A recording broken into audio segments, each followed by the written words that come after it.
Welcome to the Crypto Buzz by Kalkine TV. I'm Sage, and today's show will summarise Bitcoin and Ethereum's price movement over the last week, as well as El Salvador's meeting with Australian Bitcoin industry body this week, and also where you can find the founders of Solana, Avalanche and TERRA all in the one place to share insights. This is exciting news, as all protocols we're seeing some sharp moves upwards this fortnight. And finally, we'll also take a look at the news on the expansion from the NFT space, including GameStop's collaboration with Sydney's own Immutable. So keep watching till the end. Now, Bitcoin has been looking up for the last 5 opens, as so has the rest of the market. The bullish movement seen since the 5th of February means Bitcoin surpassed its 21-day moving average. However, over the last 3 months, it is still down about 30%, but over the last 14 days, Bitcoin is up about 20%. And over the last 24 hours, it is up about 4.4%, sitting at around US $44,120 during the Asian mid-session. This is according to data from CoinGecko. Now, before you jump into any open positions, it's important to do your research, as the market is very volatile, and only invest what you can afford to lose, as this bullish setup could, however, be what's known as a bull trap, which could see Bitcoin make its way down to the support levels of closer to $34,000 or even lower.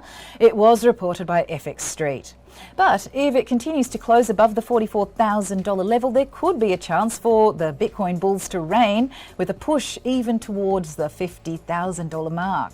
Now, Ethereum, not being one to miss the party, has also been climbing over the last 7 days, being up about 20%, and over the last 14 days being up 24%. In the last 24 hours, it is up about 2.8% or thereabouts, sitting at around about $3,149 US. Passing that $3,000 psychological level.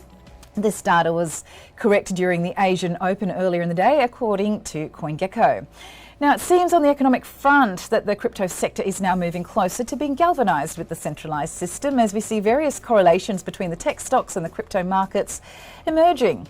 The change we're noticing in the crypto sector this week could be partly due to better than expected US employment data reported recently, and the inflation that was predicted to be over 4% by the FOMC for this quarter, all the way back in April of 2021 when the data was released. This came from a financial company called Noama. Now, this is a little lower than what it has been. As we know, the US inflation's been closer to 6 or 7%.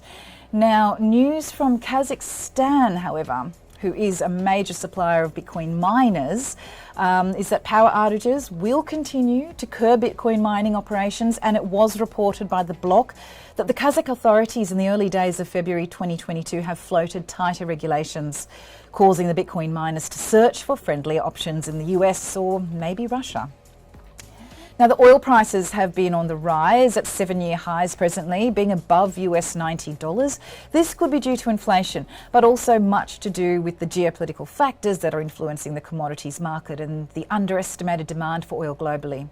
To give you an example, people who invested in the iShares US Energy ETF with the ticker code IYE back in October 2021 would be up about 26%, according to data provided by Weiss Ratings. However, it seems the risk appetite of the investors has improved, with the crypto fear and greed index now being at neutral, down from the extreme fear setting that it was at for most of January 2022. Bitcoin is set to be a huge harness for the emerging economies of the South American countries. El Salvador made Bitcoin legal tender back in September 2021. And El Salvador's President Bukele is a consistent dip buyer, buying 100 Bitcoin in November 2021, and also announcing on Twitter back on January 21st, 2022, that he purchased 400 Bitcoin for $15 million. The nation's total Bitcoin holdings is reportedly over 1,500 Bitcoin, with the president having his eyes set on issuing a 10-year Bitcoin bond this year worth about $1 billion, it was reported by CoinDesk. Now, Australia's Bitcoin industry founding board member Mr. Ethan Timor, also the CEO of popular Bitcoin exchange Bitaru, will be holding a historic meeting with the delegates from El Salvador. El Salvador's Director of Economic Relations, Eduardo Garcia, and Ambassador of El Salvador to Australia, Mr. Werner Matias Romero, will join the video call, open to the public, this week, Wednesday, the 9th of February. That's tomorrow, Wednesday, 9th of February, 10 a.m. Australian Eastern Daylight Savings Time. And for more information and to join the video call, please go to the Australian Bitcoin industry body's Twitter feed. That is definitely a historic event. Strike Digital Wallet is supporting the South American push for crypto adoption, and according to a press release, Strike, a digital wallet built on the Bitcoin Lightning Network, has expanded into Argentina, also a South American country. And Strike's CEO Jack Mallers said in the release, Argentina is one of the most exciting countries for building the Bitcoin economy, leveraging Bitcoin as both a superior asset and a superior payments network. And now we've reached the time for a short break, but do stay with us, because when we return, we'll take a look over the crypto funding news from Galaxy Digital, Avalanche, TERRA and Coinbase, as well as news from the NFT space expanding with GameStop and Immutable. So please stay tuned.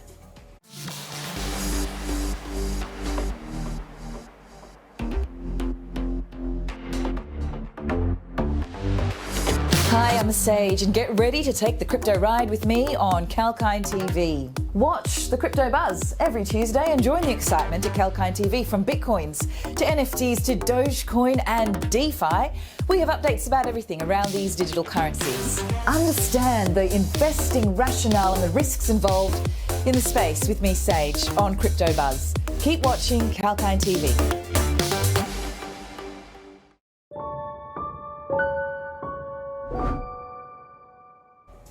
Welcome back to the Crypto Buzz by Kalkine TV. This is Sage, and it seems that the institutional investment into the crypto sector is expected to continue into 2022, with more interest in use of crypto.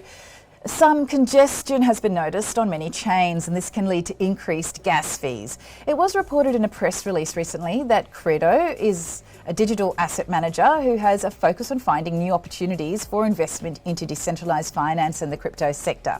Now, over the last 12 months, Credo has raised $120 million, but the most recent news shows a successful funding Series A raise with major investment coming in from Galaxy Digital, Coinbase Ventures, Avalanche and TERRA, as well as a slew of other top-tier financial investors. Now, together they have accumulated a total sum of $80 million in additional funding for increased infrastructure in the settlement of crypto transactions, which could hopefully ease up some of that congestion.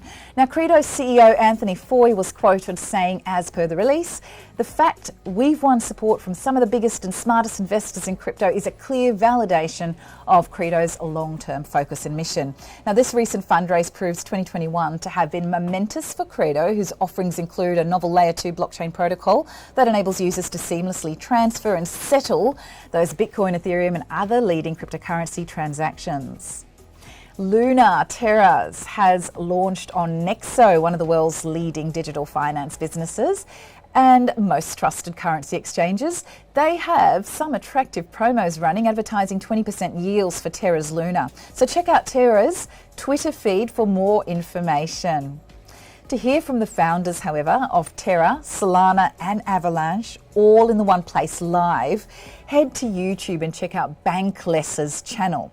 That's Bankless, Bankless. The webinar discussion will be on from 8 a.m. Australian Eastern Daylight Savings Time. That's Wednesday, the 9th of February. So this is exciting because these protocols have big things lined up for them in 2022, not only in DeFi, but also expansion of gaming and the NFT space too. Now let's take a look at the prices of these cryptos that I've just mentioned based on data from CoinGecko. Luna is up over the last 24 hours, 7.8% at the time of writing during the Asian mid-session. The price being at $59.72. Over the last 7 days, it's up 14.3% or thereabouts, and over the last year, it's up a phenomenal 1,854%. Now onto Avalanche, who has also seen growth since the crypto sector picked up mid-Jan, and over the last 14 days, the AVAX token for Avalanche is up 32%. And over the last 12 months, it is up 245% approximately. Now Solana has also seen some growth over the last couple of weeks. It is up 29% over the last 14 days, and over the last 12 months, it's up 1,683%. So the last 24 hours has been good for Sol as well. Solana is up 4.1%, being priced at $118.73. Now, the rise of NFTs or non-fungible tokens represents somewhat of a digital revolution where art, finance, community and computer science find a meeting place. Artists are finding a way to offer more liquidity to their work in a more democratised manner through decentralisation from mainstream finance. We've seen art transform itself into digital incarnations where collectible series are sold for sums amounting $10 million, in some cases back in 2021. But art is not where the NFT juggernaut stops. It helps to maintain ownership rights in many other industries, including real estate. NFT marketplaces are expanding at a very fast rate. Australia's own Immutable, the founders of the collectible series Gods Unchained, has announced a partnership with GameStop to open their NFT marketplace. And as per Yahoo Finance's report, Immutable will be launching $100 million in game development fund, as well as a marketplace being a platform wherein game assets can be represented by tokens on blockchain with no gas fees for the minting or trading of NFTs. So head to Immutable's Twitter feed for more information about that. Now, Flow Blockchain also had some big news themselves. Founded by the team behind the successful CryptoKitties NFT, Flow has some big name NFT partners, including NBA Top Shots, Dr. Seuss, as well as UFC. Now, Costaco's collection, in a press release, announced the launch of a sports NFT marketplace built on Flow's blockchain. According to the press release, Costaco's collection announced its second NFT drop in partnership with 4 legendary NFL quarterbacks: Troy Aikman, Warren Moon, Jim McMahon and Dan Marino. The full collection can be accessed via their website, costacoscollection.com. Late last year, I mentioned that Bitwise launched the Bitwise Blue Chip NFT Index Fund, where investors are given the opportunity to invest in some of the most popular NFT collections, such as the Bored Ape Yacht Club, CryptoPunks, VeeFriends, and more, in an index fund. Now, the minimum investment to get involved in this fund is about $25,000 with an expense ratio of 3%. But let's check on how the fund has been going since its inception. And the fund is up 25% over the last month. It's up about 24% since its inception over the last month. And the year to date, it's up about 17%. So this is according to data from its Bitwise's website. And that's all current as of the 7th of February 2022. Well, that was a lot to take in, a bit of a mouthful there, but hopefully you did get something out of it and you found it informative. As always, do your research before investing in the highly volatile crypto markets. And this information is meant to keep you abreast of the sector and is not in any way financial advice. So keep watching Kalkine TV for more live expert talks and hot market trends. But till the next episode, may the hodling continue. And this is Sage signing off.